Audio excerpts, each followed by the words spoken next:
حضور یہ بھی اللہ کی شان ہے، اور میں سمجھتا ہوں کہ پاکستان اور اس ایریا کی جو قدر نہیں کرتے ان کو پتہ ہونا چاہیے کہ خاص طور پہ گرمیوں میں ایسے ایسے مسائل ہیں بیرون ملک میں نماز کے۔ یو کے میں کچھ علاقے ایسے ہیں جہاں 41 کے قریب راتیں وہ آتی ہیں کہ جس میں عشاء کا وقت ہی داخل نہیں ہوتا۔ اچھا، اس میں جب یہ راتیں آنے والی ہوتی ہیں تو اس وقت بڑا عجیب معمول یہ ہوتا ہے۔ ایک بار ہم برمنگھم میں تھے حضور، رات مجھے یاد پڑتا ہے کہ شاید 1:15 بجے یا 1:30 بجے عشاء کا وقت شروع ہو رہا تھا اور 20 منٹ میں ختم ہو رہا تھا۔ صرف 20 منٹ کے لیے عشاء کا وقت آنا تھا۔ ہم وضو کر کے تیار بیٹھے تھے کہ کب عشاء کا وقت شروع ہو اور ہم عشاء ادا کریں۔ میں سوچنے لگا یا اللہ، ہمارا وطن اتنی بڑی رات ہمیں عشاء پڑھنے کے لیے ملتی ہے، نمازوں کے اوقات میں اتنا آسانی، یعنی وہاں آپ سوچیں کہ لوگ الارم رکھ کے سوتے ہیں کیونکہ 1:30 بجے تک جاگ نہیں سکتے۔ جب عشاء کا وقت 1:30 بجے آنا ہے تو وہ کام کاج سے فارغ ہو کر مغرب پڑھ کے سو جائیں، عشاء کے لیے الارم رکھے اٹھیں، پھر عشاء کے وقت ختم ہو تو پھر فجر پڑھیں۔ مطلب ٹائم ٹیبل جو ہمارے ساتھ زندگی گزر رہی ہے نا کہ اندھیرے کے ساتھ سونا ہے، اجالے کے ساتھ کام پہ جانا ہے، وہاں کئی بار اندھیرے میں کام پہ جانا پڑتا ہے اور اجالے میں سونا پڑتا ہے کہ جب رات 11 بجے مغرب ہو رہی ہے تو جس کا معمول جلدی سونے کا ہے، ہاں جو نمازی ہے اس کو تو جاگنا پڑے گا، ورنہ لوگ تو اجالے کے اندر پردے لگا کر سو جاتے ہیں اور ان کی باہر دن چل رہا ہوتا ہے، لیکن وہ ایکچولی دن نہیں ہوتا۔ ایک بار میں ناروے میں تھا، رات 1 بجے اتنی روشنی تھی جیسے ہمارے یہاں مغرب کی روشنی ہوتی ہے۔ تو یہ پاکستان کے جہاں بہت سارے لوگ عجیب عجیب باتیں کرتے ہیں، مگر اس خطے میں جو نماز پڑھنے کے لیے ہمارے لیے آسانیاں ہیں، اللہ کریم نے جو یہ معتدل دن اور معتدل راتیں دی ہیں، اس پر باقاعدہ ایک پورا ٹاپک ہے جس پہ بات کی جا سکتی ہے۔ 22 گھنٹے 21 گھنٹے کے روزے ہوتے ہیں۔ جی وہ روزے کی میں بات کرنے لگا تھا کہ گرمیوں میں جب ابھی اگلے 4-5 سال اور چلے گا یہ معاملہ کہ جب گرمیوں میں رمضان آتا ہے تو 21 گھنٹے کا روزہ، مغرب کی نماز ادا کرتے ہیں تقریباً رات 11 بجے اور تقریباً رات 2 یا 2:30 بجے فجر کا وقت شروع ہو جاتا ہے۔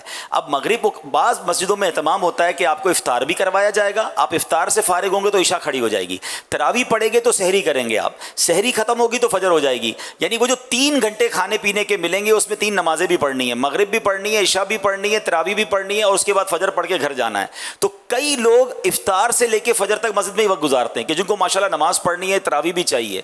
اب آپ بتائیں، اب وہاں ہم نے جب دیکھا کہ بڑی تعداد میں لوگ روزے رکھتے ہیں تو پھر ہمارے وطن میں ان کے لیے بھی سبق ہے جو 15-16 گھنٹے کے روزے میں ڈنڈی مار رہے ہوتے ہیں۔ وہاں واقع وہاں پھر بھی روزے رکھتے ہیں، ہاں روزے رکھتے ہیں ایسی تکلیف کے باوجود، آزمائش کے باوجود، الحمدللہ۔ اور گرمیوں میں خیر وہاں اتنی گرمی نہیں ہوتی لیکن 21 گھنٹے پیاس بھوک تو لگے گی نا۔ جی اور 3 گھنٹے میں کتنا کھا کے اور پی کے پیے گا۔ ایسا ہی ہے۔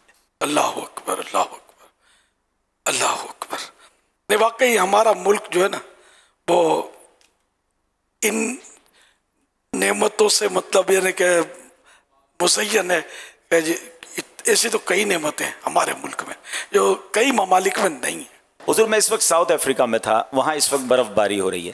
ایک بار میں نے تھوڑا سا تجزیہ کیا تھا، کہیں مشورہ بھی کیا کہ سردیوں کے اندر اتنی سردی دنیا میں ہوتی ہے 70% دنیا میں کہ خدا نہ خواستہ اگر ان ممالک میں ایک دن کے لیے لائٹ چلی جائے یا ایک دن کے لیے گیس چلا جائے جس سے ہیٹر نہ چلے تو شاید لاکھوں کروڑوں اموات ہو جائیں گی۔ ہم دنیا کے اس خطے میں ہیں کہ جہاں اگر کئی دن تک لائٹ نہ ہو، چاہے گرمیاں ہوں یا چاہے سردیاں ہوں، اللہ نے یہاں ایسا موسم رکھا ہے کہ ہم اس پہ سروائیو کر سکتے ہیں، ٹھیک ہے نا۔ لیکن وہاں تو ان کی حیات ہی، ان کی زندگی ہی ہیٹر سے لگی ہوئی ہے۔ -40 ڈگری ٹیمپریچر باہر ہے، -20 ڈگری ٹیمپریچر باہر ہے اور ہم رات کو ہیٹر کے سہارے گزار رہے ہوتے ہیں۔ وہ ایک دن کے لیے اگر ہیٹر بند ہو جائے، بلکہ میں کہتا ہوں چند گھنٹوں کے لیے بند ہو جائے تو نہ جانے کتنی اموات ہو جائیں گی۔ تو یہ بھی ہمارے وطن اور اس خطے کو اللہ پاک نے نوازا ہے کہ جہاں موسم بھی اس شدت کا نہیں ہے جو دنیا کے، میں کہتا ہوں 60-70% دنیا ایسی ہے جو شدید ٹھنڈ میں ہوتی ہے جب سردیاں ہوتی ہیں۔ اچھا حضور ایک اور میں آپ کو عجیب بات بتاؤں، شاید ہمارے ناظرین کے لیے دلچسپی کا باعث بھی ہو اور وطن کی اور احساس ہو۔ ہمارے یہاں ہماری جو پریئر ٹائم اپلیکیشن ہے، ہم دیکھتے ہیں کہ آج مثال کے طور پہ 7:25 پہ افطار ہوا ہے تو کل ہمیں پتہ ہے 1 منٹ کا فرق آئے گا، 7:24 ہو جائے گا یا 7:26 ہو جائے گا۔ وہاں ایک دن میں 25 منٹ 20 منٹ کا فرق آتا ہے۔ اللہ، یعنی آپ اندازے سے کچھ کر ہی نہیں سکتے جب تک آپ کے پاس پریئر ٹائم اپلیکیشن نہ ہو کہ آپ کو اندازہ ہی نہیں ہے کہ آج 20 منٹ کم ہو گئے یا 20 منٹ بڑھ گئے ہیں۔ اس قدر جمپ آتا ہے ٹائم کے اندر نمازوں کے اور افطار کے اور دیگر اوقات۔ ماشاء اللہ، بڑی معلومات آپ نے اکٹھی کر رکھی ہے۔